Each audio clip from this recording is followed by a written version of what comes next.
এই ভাইয়া, কি অবস্থা, কেমন আছো? ভালো আছো? গাড়ি তোমার? তুমি নিজে চালাও সেটা বলছি। বাস স্ট্যান্ড যাবা? আমার কাছে তো টাকা নাই। টাকা নাই তো আমার কাছে, নিতে পারবা? আমার মানিব্যাগটা ভুলে বাসায় রেখে আসছি। হ্যাঁ, শিওর? নতুন বাস স্ট্যান্ড যাবা? ওকে চলো, সোজা নতুন বাস স্ট্যান্ড যাও।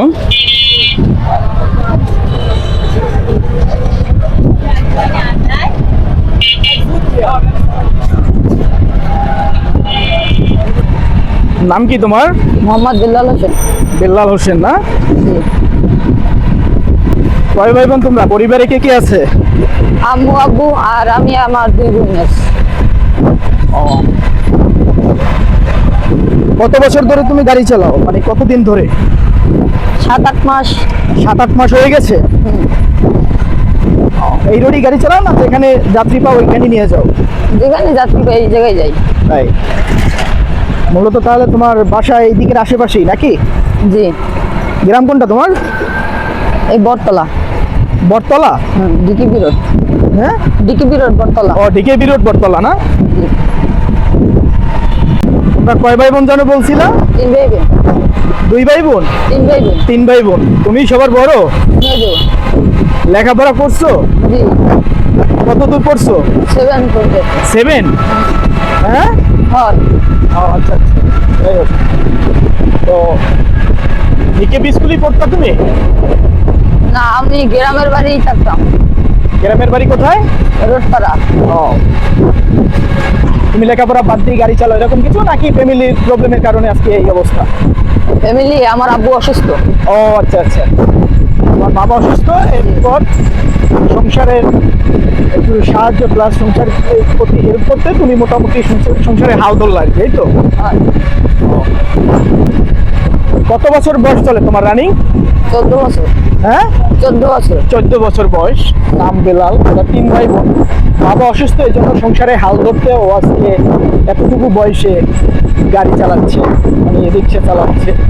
তো যাই হোক, আমি নতুন বাস স্ট্যান্ড চলে আসছি, নামি নতুন বাস স্ট্যান্ড, এই আর কি। শেষ পর্যন্ত কিন্তু আমাকে নতুন বাস স্ট্যান্ড নিয়ে আসছে। আমরা একটু নিরিবিলি জায়গায় যাবো। নিরিবিলি জায়গায় বলতে একটু পরিবেশ ঠান্ডা, যেখানে মোটামুটি। তুমি এর এক সাইডে রাইখে দাও। হ্যাঁ, ঘুরেই হলো বরগুনা জেলার নতুন বাস স্ট্যান্ড। এটা নতুন বাজার না আর কি, সরি, নতুন বাস স্ট্যান্ড নাকি? এটাই তো নতুন বাস স্ট্যান্ড। জি ভাইয়া। তো বেলাল, তুমি তো আমাকে নতুন বাস স্ট্যান্ড নিয়ে আসছো নাকি? জি। তো তোমাকে তো বলছিলাম যে আমার মানিব্যাগ বাসায় রেখে আসছি, তাই না? জি। আমার কাছে টাকা নাই। যাই হোক, তুমি তো আমার চিনো না, জানো না, তারপরেও কেন আমাকে নতুন বাস স্ট্যান্ড নিয়ে আসলা?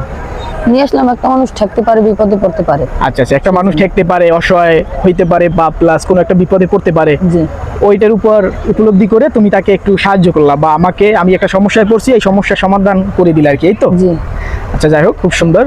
তো বেলাল, তো আমি নতুন বাস স্ট্যান্ড আসার আমার একটাই কারণ, জাস্ট তোমাকে দেখলাম, তোমার মন মানসিকতা কেমন। আমার কাছে টাকাও আছে, আমি মানিব্যাগও নিয়ে আসছি, ঠিক আছে?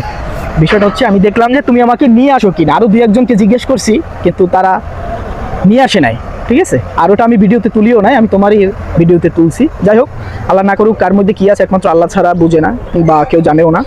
তো বিষয়টা হচ্ছে, তুমি আমার মোটামুটি একটা ছোট্ট একটা পরীক্ষায় তুমি পাস করছো। তো যাই হোক, তোমার এখানে ভাড়া কত নতুন বাস স্ট্যান্ড থেকে? একজন 20 টাকা। একজন 20 টাকা? জি। আচ্ছা, 1 2 3 4 300 টাকা আছে। কত? 300। 300। যাই হোক, তোমার এখানে ভাড়া কত জনপ্রতি? 20 টাকা। যাই হোক, তুমি যে আমার পরীক্ষাটায় যে উত্তীর্ণ হয়েছো, মানে পাস করছো, এই জন্য খুশি, এই 300 দিলাম। তুমি কি খুশি? জি। হ্যাঁ, জি। শিওর? আর কিছু দিতে হবে? না। হ্যাঁ, না। দিতে হবে না? কি ভয় লাগতেছে? না। যাই হোক, এখন এখানে গোনা দাও, এখানে কত এখন টোটালটা গোনা দাও। 500। হ্যাঁ, যাই হোক, এখন ওখানে যেটা আছে ওটা মনে মনেই থাক আমাদের, নাকি? জি। তো মোটামুটি তুমি এখানে আমাকে নিয়ে আসছো, এই জন্য খুশি হয়ে, আসলে তুমি যে তোমার ধার্মিকতা প্লাস তোমার যে মন মানসিকতার যে একটা মানে প্রতিফলন আমাকে দেখাইছো, এই কারণে খুশি হয়ে আমি তোমাকে ওইটা দিলাম, ঠিক আছে? Yes. খুশি তুমি? জি। যাই হোক, এইভাবে মোটামুটি অনেক মানুষ সুবিধা অসুবিধা পড়তে পারে রোডে। জি। আশা করি আমার জায়গায় আমি তো নাটক করেছি, তাই না? জি সিরিয়াস ভাবে আমার জায়গায় দুই একজন পড়তে পারে, এরকম জি, হইতে জি, পারে। জি। আশা করি ওইভাবে তোমার মন মানসিকতা দিয়ে দেখবা, ঠিক আছে? তো কি জানো নাম বেল্লাল নাকি? বেল্লাল, ঠিক আছে। ভালো থাকবা, হ্যাঁ? আল্লাহ হাফেজ।